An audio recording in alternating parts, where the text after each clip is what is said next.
Guys, I'm not gonna make another asteroid video, so this is like the end of the asteroid trilogy of sorts. So it's probably very easy to you know make out how effective nukes would be at taking out asteroids. All you need is a room which has been vacuumed.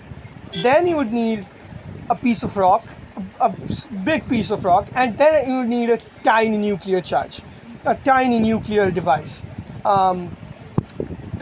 Proportionally, you'd have an asteroid which weighs 26 million tons, and you need a device which is like some 500 kilotons or 1 megaton. So you just dial it down to that sort of a proportion, rough yield, of 500 kilotons, and then you detonate that in a vacuum room, in a room which has all of the air pulled out of it.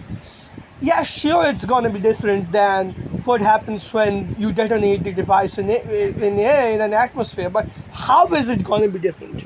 That is exactly what we need to know. And now, have they conducted any experiments to figure this out? They haven't conducted a single experiment to find this out. And they are just telling you that it doesn't work. Yeah, sure, it's not going to be the same as a nuke being detonated underground in an atmosphere. But it's still going to do something, because the asteroid itself is going to provide you some medium for shockwave propagation. And without trying this out, you simply cannot rule this out as an ineffective method of blowing up the asteroid into small pieces, which would burn up harmlessly in our atmosphere.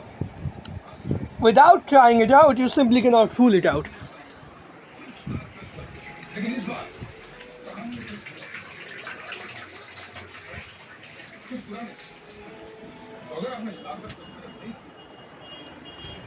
I'm pretty sure it's gonna do a lot of damage, to the point that the fragments would be less than 5 to 10 meters wide and would easily burn up in the atmosphere.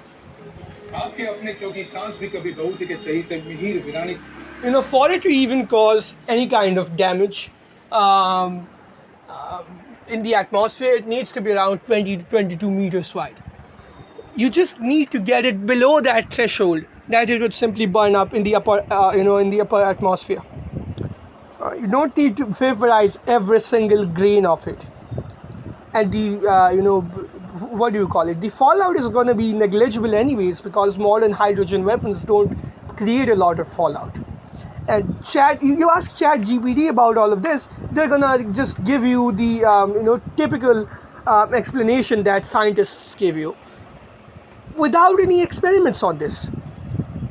There's not a single experiment I could find out about this, that a tiny rock has been detonated with a tiny nuclear charge to figure out whether this would work in a vacuum. They simply haven't done a single experiment on this.